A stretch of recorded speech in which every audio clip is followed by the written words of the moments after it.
On the 7th of January 1610, Galileo Galilei took a telescope he had built and turned it towards the night sky. Soon he was looking at 3 of the moons of the planet Jupiter. Fresh discoveries ensued in the months after this, including observations of Saturn and Venus. With these discoveries, Galileo transformed our understanding of the solar system. But it came at a cost. 23 years later, he was investigated by the Roman Inquisition and forced to recant some of his views.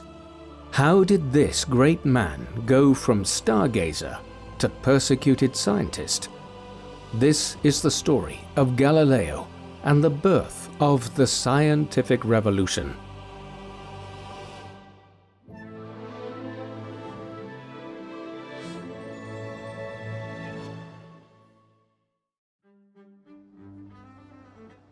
The man known to history as Galileo Galilei was born on the 15th of February 1564 in the city of Pisa in the Duchy of Florence, what would become the Grand Duchy of Tuscany just a few years later in 1569.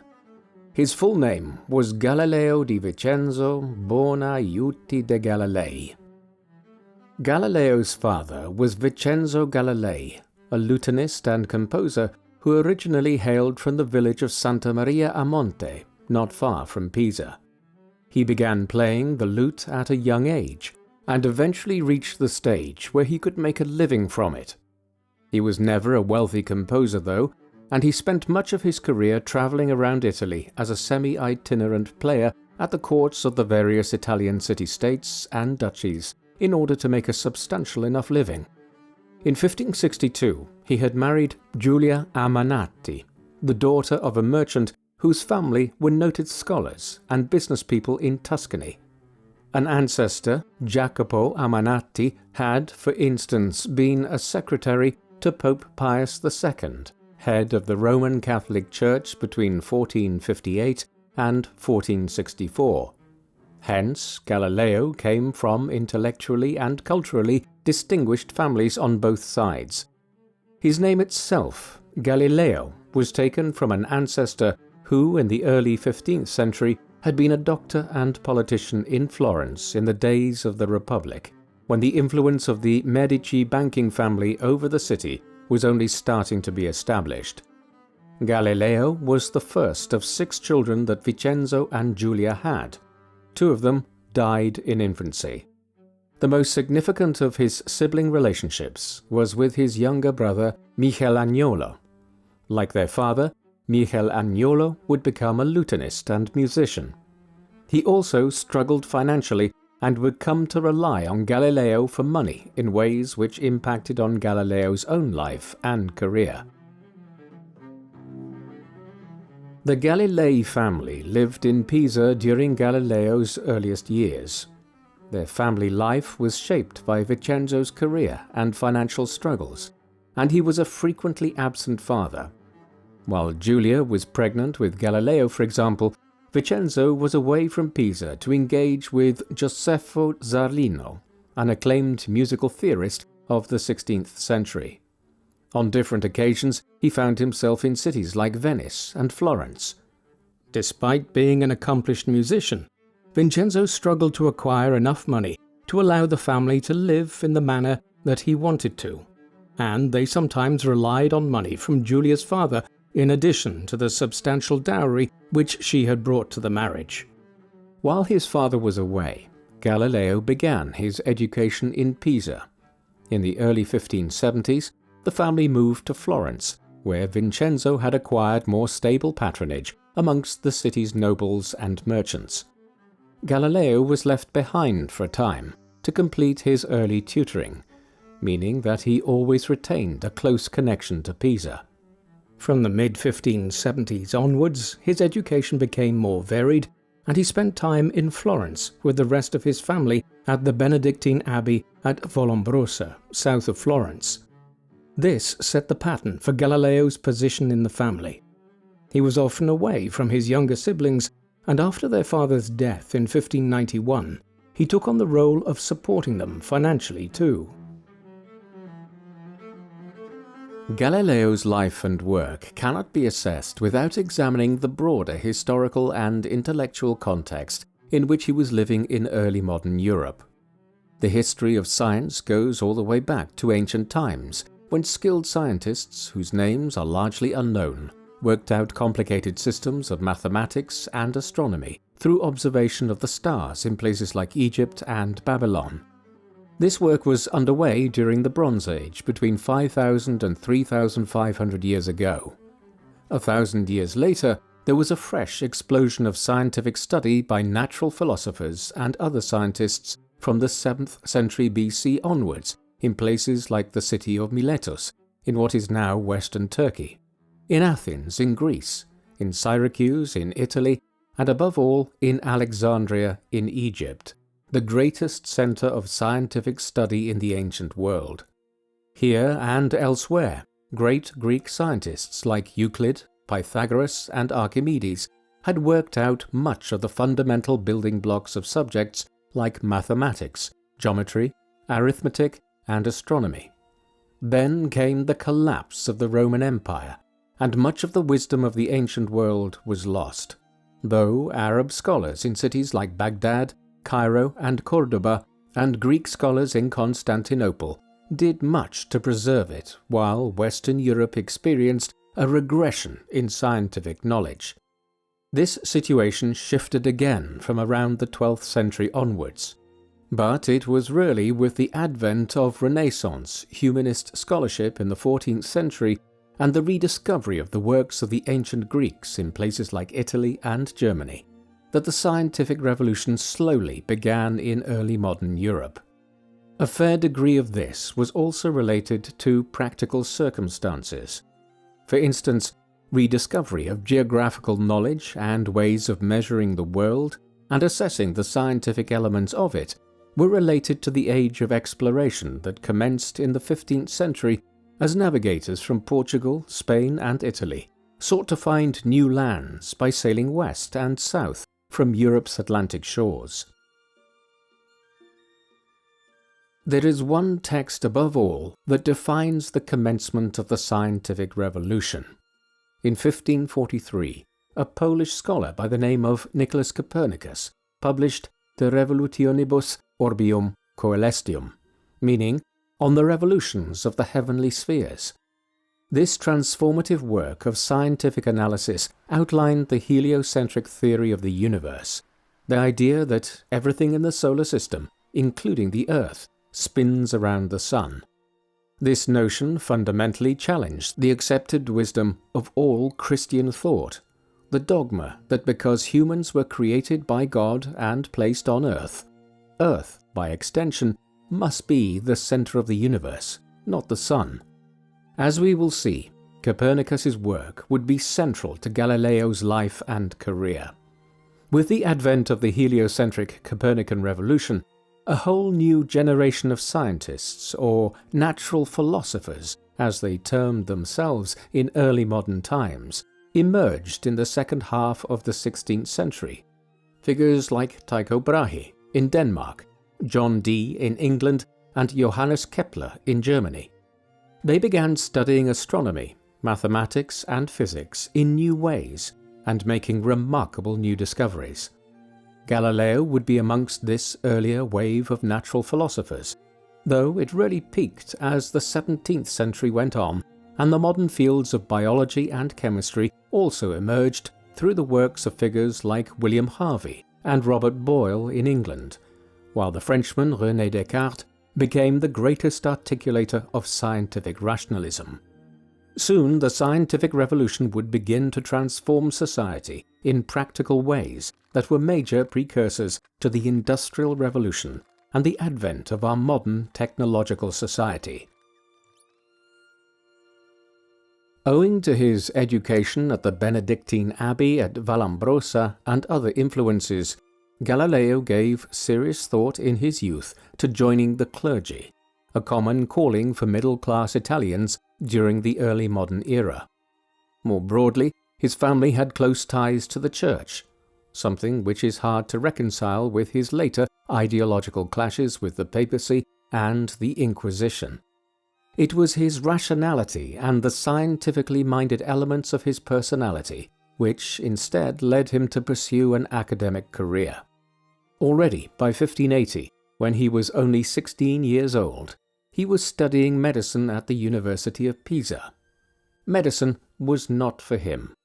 Instead, he acquired a growing interest in the physical world and how it functioned. Galileo was fascinated by the way objects moved through the air at different speeds and in different ways, and wanted to know why this was the case. It wasn't that nobody had asked these questions before. It was simply that the answers to such questions in late medieval and early modern times were invariably said to lie in the frequently dull and dense arguments of scholastic thinkers like John Duns Scotus and Thomas Aquinas, who in the High Middle Ages had produced quasi-rationalist yet also quasi-theological answers to such questions. Galileo wanted to come up with better explanations for such phenomena. Thus, while he was studying at Pisa, he began experimenting with pendulums and weights to determine why things moved in the way they did. This was clearly driving him in the direction of becoming a natural philosopher who focused on the fields of mathematics and physics, even though his tutors at Pisa encouraged him to continue studying medicine, a pursuit which was more financially lucrative at the time, when life was precarious and rich people were willing to pay good money to anyone who could potentially extend their time on Earth. In the end, Galileo could not be dissuaded from his decision to focus on mathematics and the emergent field of physics. He never completed his medical degree at Pisa, and instead began studying mathematics in greater depth under Ostilio Ricci, a mathematician who was employed by the Accademia del Disegno that had been set up in Florence under the patronage of Duke Cosimo I de' Medici in 1563. This led to Galileo spending a period of time as a tutor himself, working for clients in Florence and Siena. He met and corresponded with other mathematicians in Tuscany and Italy, like Christoph Clavius. This was a truly pioneering era, when the study of the subject was coming into its own in a way that had not been seen since the work of the Greek scholars of Alexandria in ancient times, or the Arab scholars of Baghdad and Cordoba in the Middle Ages. It was simultaneously a precarious time too for a mathematician, and Galileo sidelined teaching on elements of what the Florentines called disegno, design, which was essentially the scientific elements of painting. For instance, in Florence, he taught painters how to improve the sense of perspective in their works by keeping things in the foreground and background in mathematical proportion to one another. Through the second half of the 1580s, he was applying for a more stable position teaching mathematics at various universities in northern and central Italy. Bologna, the oldest university in the world, rejected him in 1588, but a year later he was appointed as a lecturer in mathematics back in his hometown of Pisa. He would remain here for the next 3 years. At Pisa, between 1589 and 1592, Galileo is famously said to have carried out experiments on weights, speed and gravity at the Leaning Tower of Pisa.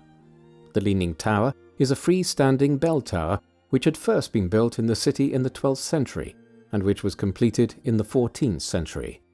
It stands 56 meters high and has acquired its leaning appearance owing to the soft soil beneath providing an unstable foundation for the roughly 14,500-ton tower. Although it is the most famous, the Leaning Tower of Pisa is just one of several leaning towers built in Europe during the High Middle Ages. The two towers of Bologna, for instance, feature one tower with a substantial lean. Galileo was ultimately interested in the height of the bell tower of Pisa rather than its poor structural elements. During his time lecturing in mathematics at Pisa, he is understood to have experimented with mass, gravity, and speed by dropping different-sized cannonballs from the top of the leaning tower to demonstrate that they did not descend at speeds that were determined exclusively by their mass or weight. This was a thought experiment of sorts, but it has significance for the early study of gravity.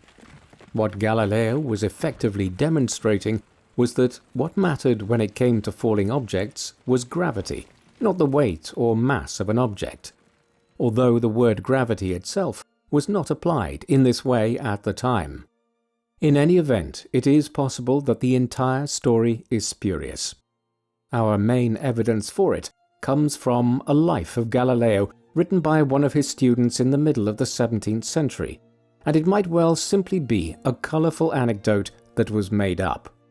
There is no contemporary account to substantiate it. Galileo might have remained at Pisa for the remainder of his working life if he had not received a better offer in 1592 from the University of Padua in the territory of the Republic of Venice to take up the chair or professorship of mathematics there. It was an offer he could not refuse, and he would spend the next 18 years at Padua, a period of his life in which he carried out some of the most revolutionary research, and which he later recalled as the happiest part of his life. That he was content was as much to do with his personal affairs as his working life. Galileo never married, but he did form a long-term relationship and had children. This was with a woman named Marina Gamba. Galileo would frequently visit Venice during his time at Padua, and during one of these trips he met Marina. She eventually came to live with him at Padua, and they had 3 children together: a daughter named Virginia, who was born in 1600, a second daughter named Livia, born a year later in 1601, and a son named Vincenzo, after Galileo's grandfather. All 3 survived infancy. Both Virginia and Livia became nuns at the San Matteo convent in Florence after Galileo relocated to the city in 1610. Vincenzo became a musician, playing the lute for a living, like his uncle and grandfather. Indeed, Galileo was himself a keen lutenist, one of his several hobbies beyond his mathematical and scientific work. Galileo's relationship with his children was loving yet complex, a product of his never having married their mother. The reasons for this are multifaceted. Firstly, Gamba was below Galileo's social status in a time when such things mattered greatly. Secondly, there was a tradition of university faculty remaining unmarried in Italy, which went back to medieval times when many lecturers were churchmen. Thirdly, their children were born out of wedlock, and Galileo seems to have decided not to marry to avoid any scandal concerning this. For all these reasons, he and Marina never married, and their children were illegitimate, at least initially. As the story of his experiments at the top of the Leaning Tower of Pisa demonstrate, Galileo had already started to work on the subject of motion, mass, and gravity in his 20s. In Padua, he continued his work, and it was his primary preoccupation for many years. This is clearly demonstrated through the titles of his earliest books. His first was entitled La Bilancetta, meaning the balance, and was a short treatise on the subject of hydrostatic balance and mass. This was, in essence, a commentary on the work of the 3rd century BC Greek scientist Archimedes. Galileo had written and published it in 1586 when he was still a jobbing tutor of 22 years of age. At Pisa, he had published another book on mechanics entitled On Motion, while at Padua he followed up with 2 works entitled Le Meccaniche, or Mechanics, and Le Operazioni del Compasso Geometrico e Militare, the operations of geometrical and military compass. These early works had demonstrated his willingness to question received wisdom, no matter where it came from. In On Motion, he had critiqued the ancient Greek polymath Aristotle's views on the elements and the composition of the physical world. This was at a time when Aristotle still had a quasi-godlike status in Europe's universities, with most of his views accepted unquestioningly. Then the focus of his work started to shift, and he began looking up at the stars. In the 1600s, he began making observations of supernovas and reading the work of Copernicus, Brahe, and Kepler in greater detail. Then, in 1609, he manufactured his own telescope of a very high magnitude and turned it to the sky. Our understanding of the solar system would never be the same again. In the winter of 1609, after refining the lenses of his telescope, Galileo used it to observe the moon and the planets of the solar system. With the new telescope, he was able to make out things which no human being had ever seen before, and soon began writing these up into a book which he entitled Sidereus Nuncius, or Starry Messenger. It was published in March 1610, and was a relatively short book of about 60 pages in the original, with engravings and drawings included. One of these was of Galileo's observations of the surface of the moon. He was the first individual to adduce that the different shades on the lunar surface were owing to the fact that there were, in effect, mountains on the moon, and lower-lying areas in other places. Based on his observations, he was able to estimate that these mountains were about 4 miles high, a quite accurate reading. Beyond his appraisal of the moon, the book laid out a range of other observations. Galileo informed his readers that there were many more stars than was traditionally understood to be the case. A person just needed a telescope to be able to see them. He also described what we now know concretely as the 4 largest of Jupiter's 95 moons. These are Ganymede, Callisto, Io, and Europa. Galileo noted that he had observed 3 of these initially in a straight line, and perceived them as stars near Jupiter. Further observations had led him to conclude that they were 4 moons of Jupiter near each other. The reception to Sidereus Nuncius was very pronounced for a work of natural philosophy or science at the time. Typically, such works were read by a small number of people and took decades to have a really tangible impact on society. But Galileo's revelations caused quite a stir, leading to numerous works being composed in response, and even paintings which incorporated astronomical observations. It also initiated a rush amongst astronomers elsewhere to acquire or make their own telescopes with better lenses so that they could view what Galileo had seen with their own eyes. The Pisan made a good bit of money selling his own telescopes as well, as a result. The Starry Messenger not only demonstrated Galileo's greatness as a scientist in developing his telescopes and making accurate observations of the moon's surface and other parts of the solar system, it also highlighted his capacity for a form of early modern marketing and self-promotion. Although they are now known as Ganymede, Io, Callisto, and Europa, these names for the 4 moons of Jupiter which Galileo had first reported on were actually proposed by Simon Marius, an astronomer who had independently observed the moons literally within days of Galileo doing so. It was Marius who proposed the 4 modern names based on 4 characters from Greek and Roman mythology, who were all closely connected to Zeus, the Greek name for Jupiter, the king of the gods after whom the planet was named. Galileo had actually named the 4 moons after Cosimo II de' Medici, the Grand Duke of Tuscany, and his 3 brothers Francesco, Carlo, and Lorenzo. He had then collectively termed them the Medician stars. It was a clever act of flattery towards a family that ruled Tuscany and who were still extremely wealthy, despite their glory days as one of the great banking houses of Europe being long behind them. Cosimo II had just succeeded as Grand Duke of Tuscany in 1609, and would go on to become a great patron of scientists and artists, like many of his forebears during the Renaissance. The Starry Messenger was also dedicated to Cosimo.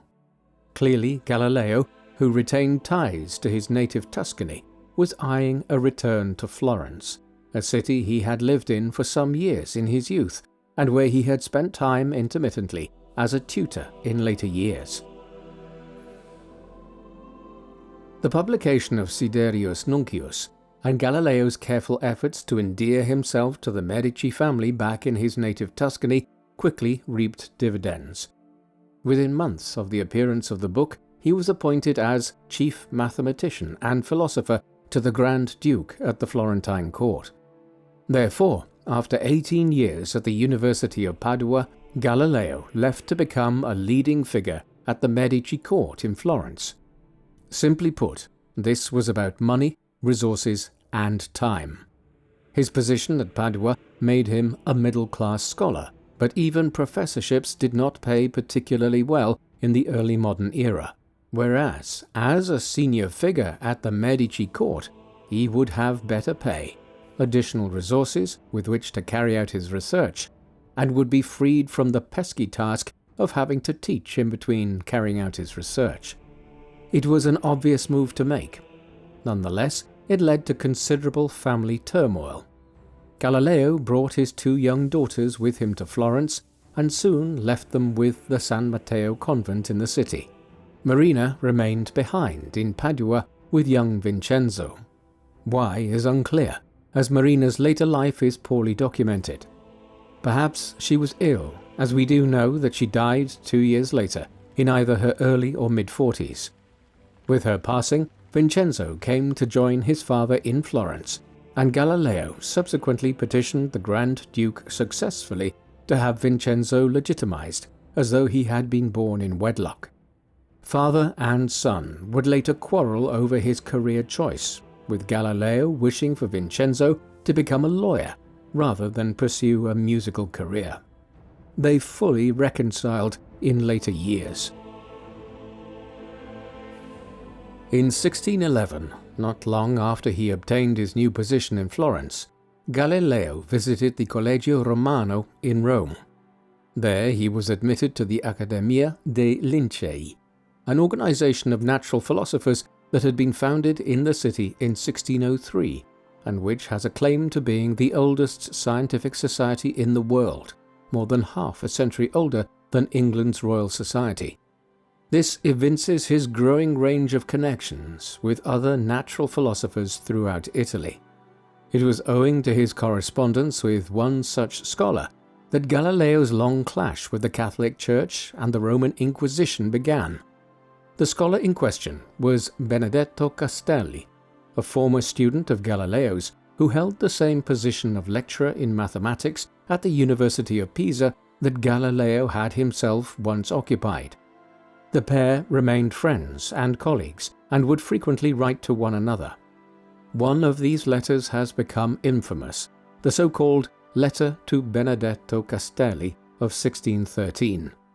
In the early modern era, such letters between scholars were regularly written for wider distribution as treatises framed as letters. This was the case with the Letter to Benedetto Castelli.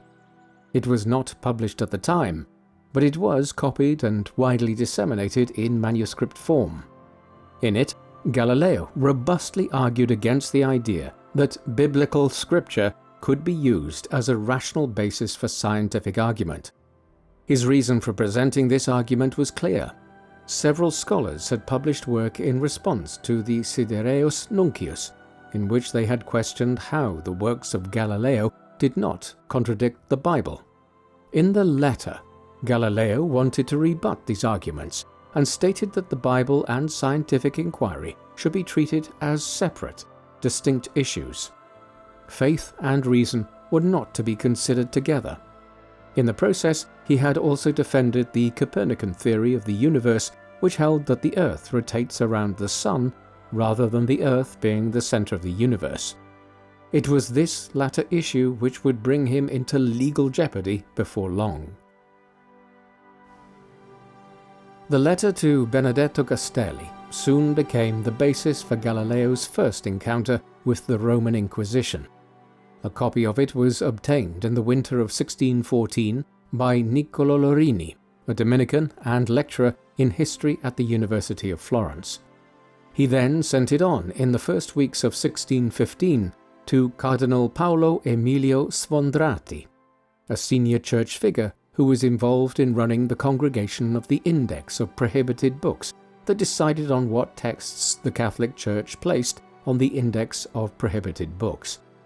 An investigation was subsequently launched by the Roman Inquisition, the Italian branch of the Catholic Inquisition, into Galileo and his writings. This took on a broader significance when the theologians involved suddenly realized that the Church had overlooked prohibiting Copernicus's work, published all the way back in 1543. The first impact of the investigation was consequently that Copernicus's On the Revolutions of the Heavenly Spheres was finally placed on the index over 70 years after it was first published. Then Galileo was called to appear before Cardinal Robert Bellarmine, a leading figure of the Roman Inquisition. Bellarmine questioned Galileo extensively on his views of heliocentrism and Copernican theory. The details of the event remain disputed to this day, as the encounter between Bellarmine and Galileo was not an officially recorded meeting of the Inquisition. In summation, Galileo appears to have escaped with a slap on the wrist, and he avoided returning to the subject of heliocentrism for over a decade. It was not the last time the Roman Inquisition became concerned with his work, though, and on the next occasion that they did, it would have much graver consequences. Galileo had escaped the clutches of the Roman Inquisition in the mid-1610s. Nonetheless, the incident had been chastening enough that he moved away from carrying out further studies related to heliocentrism and preoccupied himself for the next several years with work which would avoid any further conflict with the Church.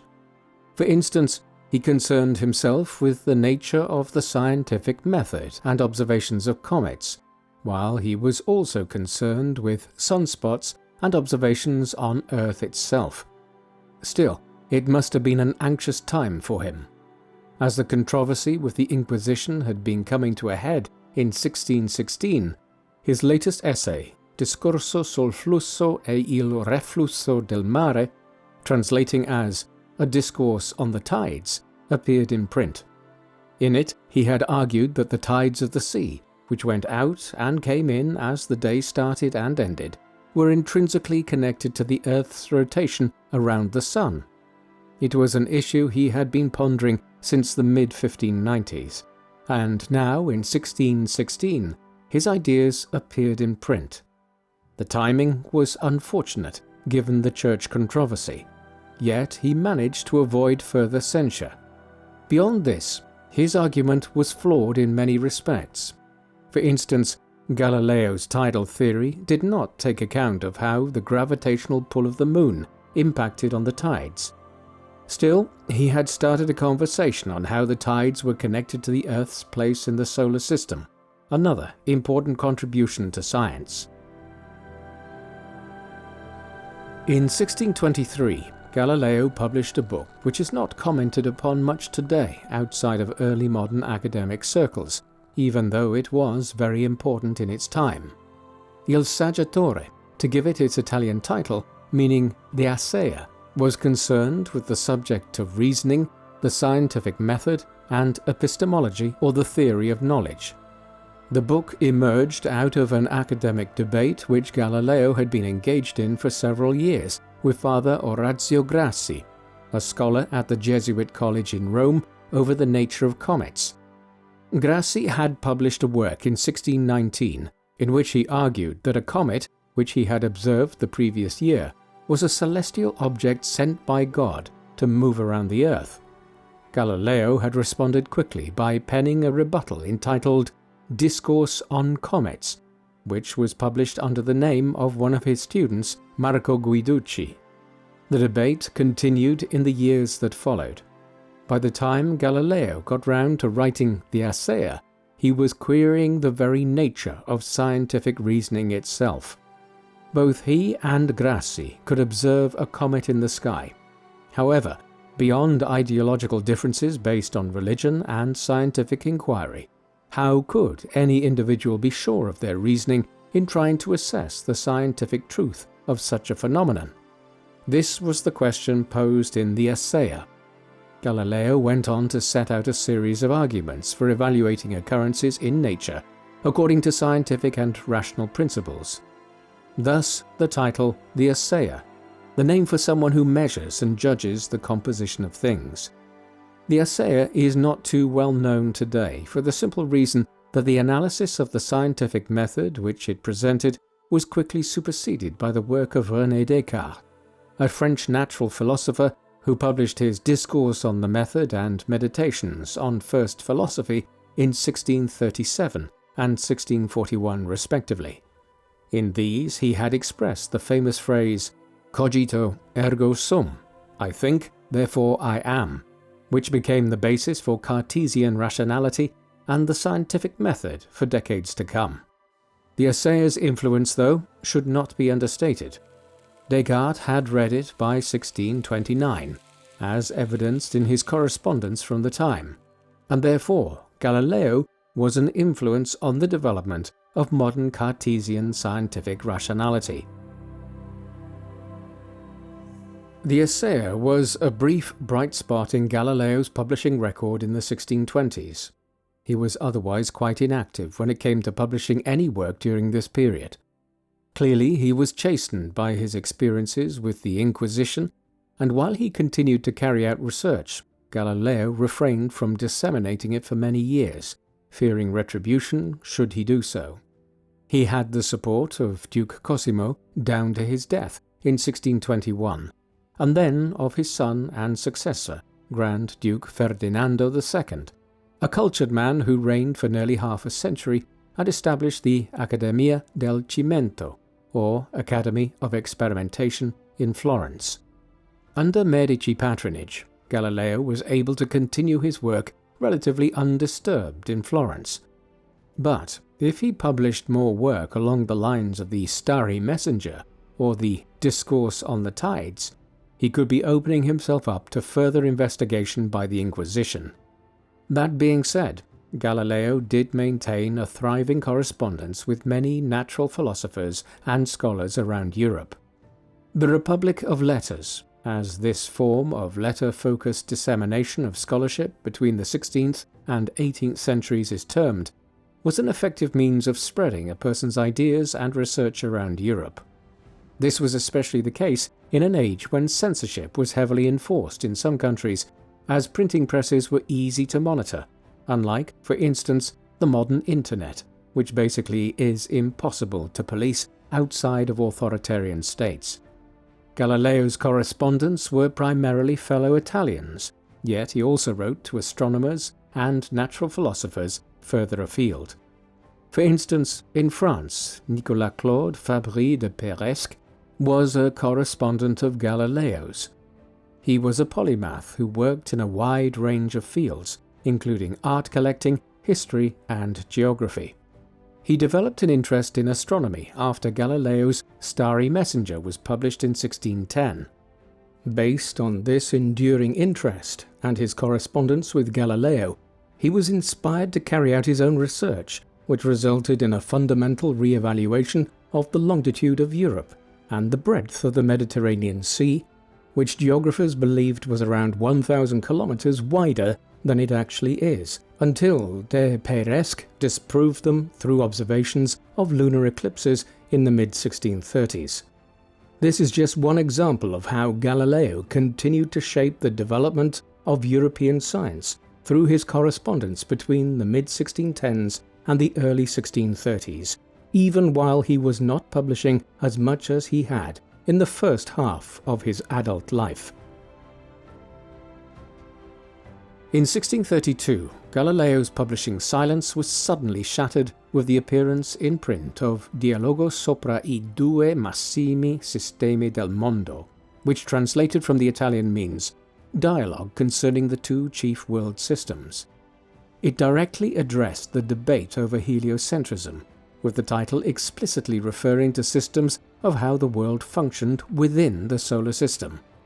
Exactly why Galileo chose to break his silence in 1632 has piqued the interest of historians and scientists for centuries. There would seem to be multiple reasons. Firstly, he was in his late 60s, and, given life expectancies at the time, he was expected to die soon. Basically, the natural philosopher didn't want to leave anything on the table and was less fearful of the Inquisition now that he was closer to the end of his life. He was perhaps confident as well that he would escape censure.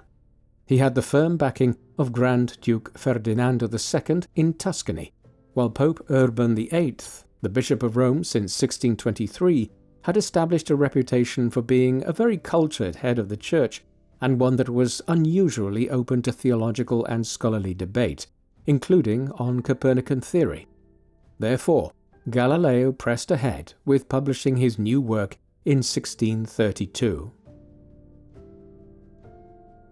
The dialogue concerning the two chief world systems is framed as a series of dialogue between three individuals: Galileo's late friend, patron and colleague Filippo Salviati, who had died many years earlier in 1614, a layman called Sagredo, who poses innocent questions to the others, and a third man named Simplicio. By adopting the dialogue format, Galileo was casting his work in a format that was well known to early modern scholars, as the great Athenian philosopher Plato had written his Socratic dialogues and other works in dialogue form. In the course of 4 debates over 4 days, Sagredo asks Salviati and Simplicio for their positions on the universe. Salviati essentially presents the Copernican position that the world rotates around the sun, while Simplicio argued for the traditionalist view that the Earth was the center of the universe. Throughout, Salviati refers to the arguments of a character named the Academician, which is clearly in reference to Galileo. While the dialogue format allowed Galileo to present the text as simply a neutral debate between two individuals arguing over the Copernican theory of the universe, it is clear from a casual reading of the text that it falls down in favor of heliocentrism, as Sagredo, the neutral arbiter, is eventually won over by Salviati's arguments. It is also notable that Galileo gave the character Simplicio, a name which could be perceived as mocking his intellect, suggesting he was simple-minded. Although the dialogue concerning the two chief world systems is primarily concerned with the debate on heliocentrism, Galileo did have his characters discuss a range of additional topics which he had been pondering and carrying out research on during his publishing hiatus. As such, it has an importance within the history of science which extends beyond the controversy on Copernican theory. For instance, the phases of Venus, the term used to describe the variations in the way light is refracted on the planet's surface, is discussed, as this was a phenomenon which was only becoming possible to study in detail with the new telescopes of the era, much like the moons of Jupiter. He also ventured into discussing things like magnetism and provided his assessment of the work of other natural philosophers working across Europe at the time, whose research and findings he was aware of. Amongst the most important of these additional side discussions is the concept of Galilean invariance or Galilean relativity. This states that objects seem static or inert relative to a frame, so that something which is moving can appear to be stationary when viewed from a certain perspective. Galileo had actually carried out an experiment to study this back in the mid-1610s. The ship experiment had involved dropping a rock from the mast of a ship while the ship was moving to see where it would land and how the movement of the ship would impact on the movement of the rock. This has since become a classic concept in physics and the study of relativity. Effectively, the rock should land at the bottom of the mast if the ship's speed is steady between the time the rock is dropped and when it lands. However, the rock's movement will differ if the ship is accelerating or decelerating. That is, if there is variance in the speed of the ship relative to the speed it was travelling at when the rock was dropped. This would later inform the work of both Isaac Newton and Albert Einstein. When the dialogue concerning the two chief world systems was published in 1632, the Roman Inquisition weren't too bothered about rocks being dropped from masts on ships.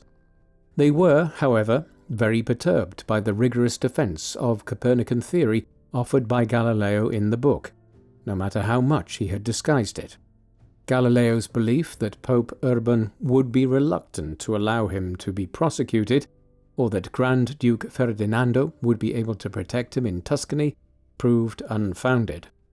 Urban was insulted by the naming of the character who defended the established church position as Simplicio, believing this was insulting towards him as pope. The Inquisition pressed ahead with investigating the matter.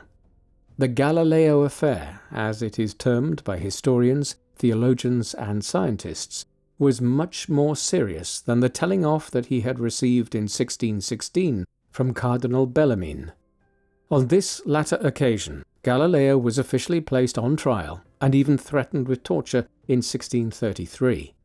The heavy-handedness with which the Inquisition pursued the case was a byproduct of the wider political climate. Europe was mired in the 30 Years' War of 1618 to 1648, with millions of Catholics and Protestants losing their lives across Central Europe in particular, as the wars of religion that had started over a century earlier with the Protestant Reformation reached their bloody peak. In this environment, the Inquisition was in little mood to tolerate challenges to its authority from within Italy itself. In June 1633, Galileo was found to have basically committed heresy by arguing that the sun is the center of the universe, rather than God's creation, the earth. While it is unlikely that he would have been burned to death at the stake or otherwise executed, Galileo was facing the prospect of an unpleasant imprisonment if he did not recant his views. He immediately did so, and his sentence was commuted to house imprisonment in Tuscany. The story that he muttered the words "Eppur si muove," and yet it moves, as though to contradict his own recantation, even as he was offering it to the Inquisition, is a myth that was invented later. The terms of Galileo's house arrest were difficult, though not intolerable. He was first sent northwards and spent some time under the supervision of the long-serving and affable Archbishop of Siena, Ascanio Piccolomini. Then he was allowed to take up residence in his country estate at Arcetri, near Florence. Here his movements were limited and he was observed by the Inquisition, but he was able to live out a quiet, secluded life so long as he did not arouse any further controversy. The Inquisition did require him to read the 7 penitential psalms once a week. Yet this would hardly have been a major punishment of any kind.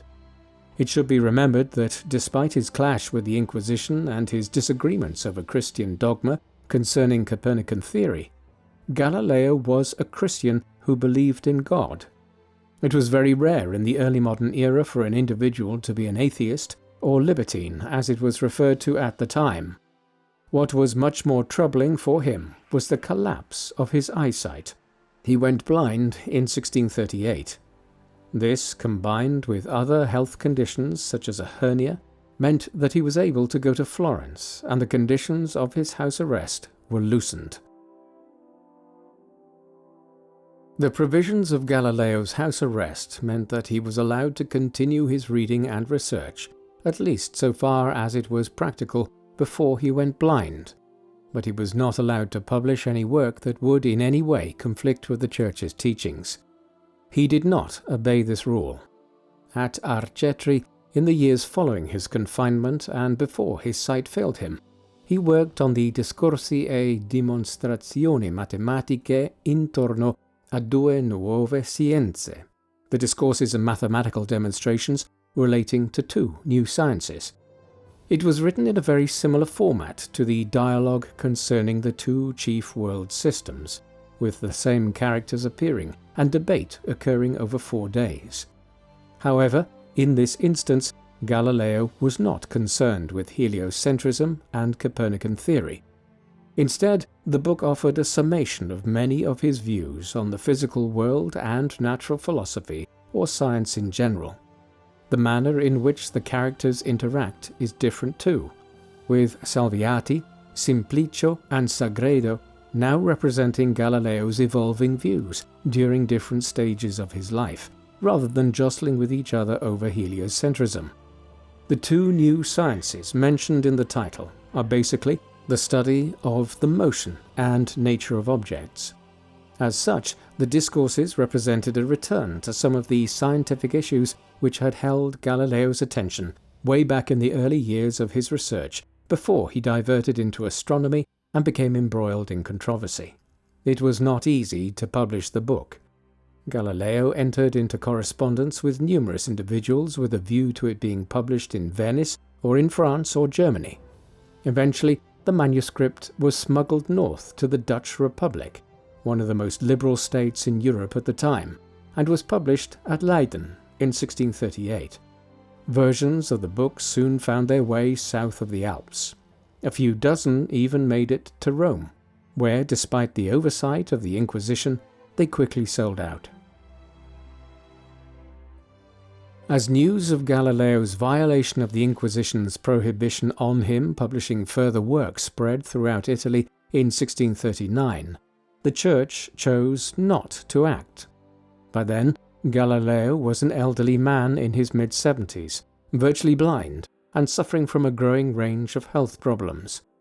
The irony is that amongst Galileo's final major contributions to scientific inquiry was a description of an experiment in the discourses whereby the speed of light could, in theory, be studied by having individuals on two hilltops a good distance apart throw off coverings from lanterns to reveal the light.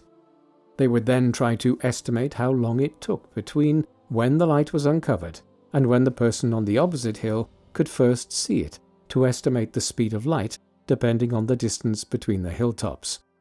Even if he could have seen properly by then, the experiment could not really have worked.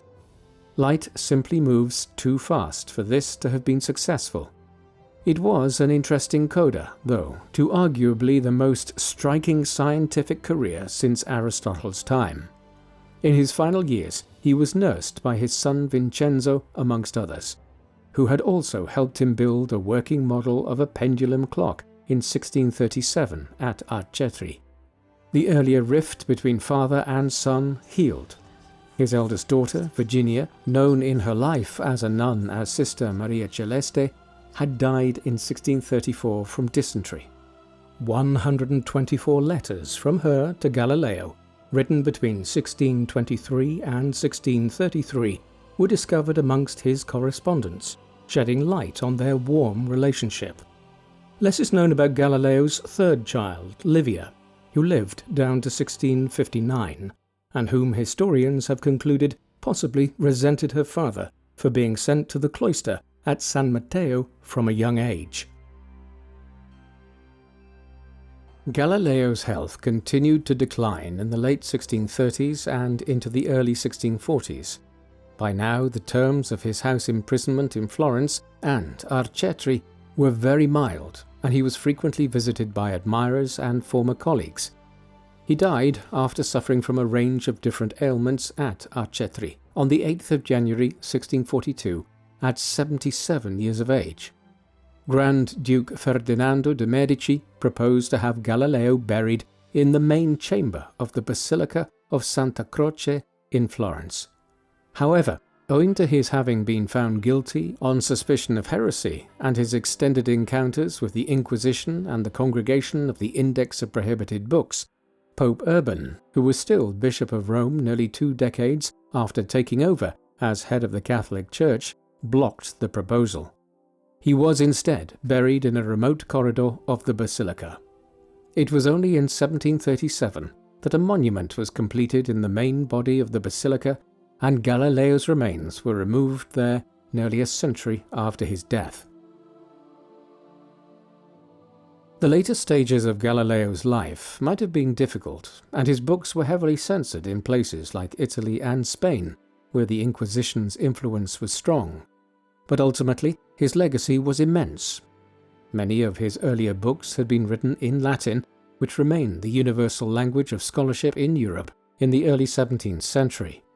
These works only had to be taken north to cities like Antwerp or Amsterdam, where there was little censorship, and from there they were republished and distributed around Europe to influence other natural philosophers. On the other hand, Galileo had begun to write in his native Italian later in life. Consequently, several of his works had to be translated or reproduced in another way before they were available in different countries. For instance, many people were first introduced to parts of Galileo's work in England via Thomas Salisbury's Mathematical Collections and Translations, a compendium of mathematical and scientific works by numerous individuals, including Galileo, which Salisbury published in London in 2 volumes in 1661. It was through reprints and reproductions like these that Galileo's work continued to become more and more widely known of in the course of the 17th century. Before long, it was having a huge impact. Isaac Newton was immensely influenced by Galileo, and he went on to produce the Philosophiae Naturalis Principia Mathematica, or Mathematical Principles of Natural Philosophy, in 1687. This is arguably the most important book of the entire scientific revolution, though one which might never have appeared had it not been for the work of Galileo and Copernicus before it. Other major natural philosophers, astronomers, and scientists of the 17th and 18th centuries, like Gottfried Wilhelm Leibniz and Christian Huygens, were also hugely influenced by Galileo. Albert Einstein viewed Galileo as the father of modern science, a view later shared by Stephen Hawking. He was, unquestionably, one of the most important scientists or natural philosophers in world history. Inevitably, as science and reason came to dominate European and Western thought between the 18th and 20th centuries, the Catholic Church had to reappraise its position on Galileo and how it had responded to the appearance of his books. The ban on reprinting his works in Italy was lifted in the early 18th century. Then, in 1741, Pope Benedict XIV, a scholarly head of the Roman Catholic Church and reformer, decreed that an edition of Galileo's works should be published with papal approval.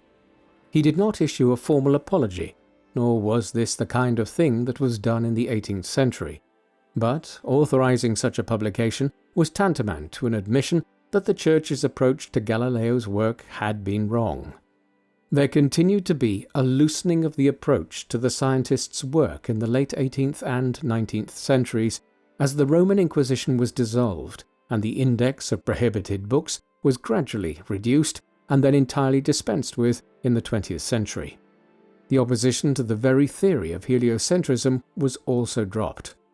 Curiously, while Pope John Paul II came very close to issuing an apology when he stated that the Inquisition's actions were wrong with regard to Galileo, his successor, Pope Benedict XVI, was much more defensive, claiming in 1990, while he was still a cardinal, that the Inquisition's actions were, quote, reasonable and fair, statements which resurfaced and created a controversy in 2008 after he became head of the Church.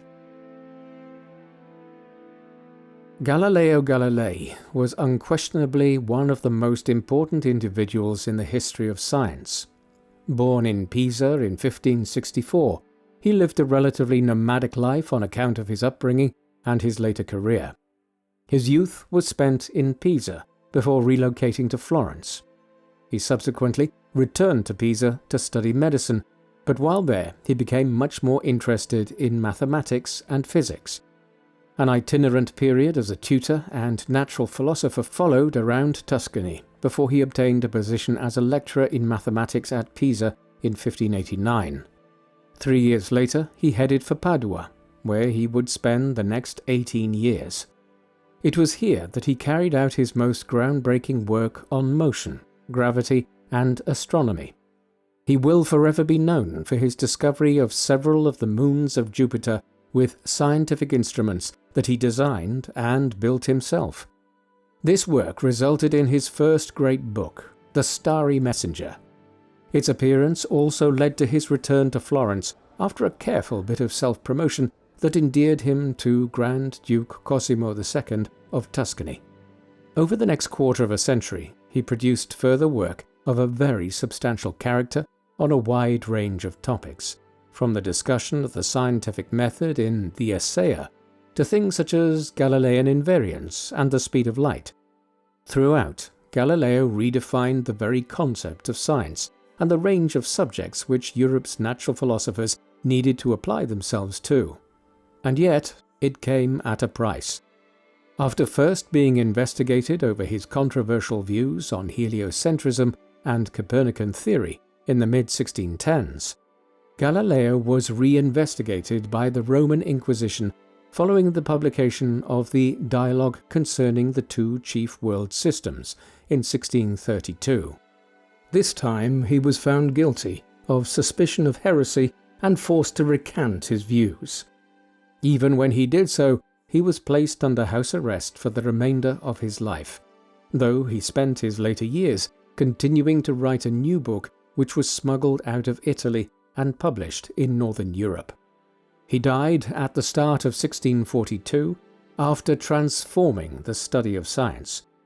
Along with Copernicus and Newton, he is often regarded as one of the three giants of the scientific revolution that began to transform our understanding of the universe. What do you think of Galileo Galilei? Do you think he betrayed his scientific beliefs later in his life in response to the persecution of the Roman Inquisition?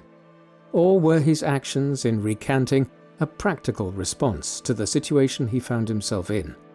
Please let us know in the comment section, and in the meantime, thank you very much for watching.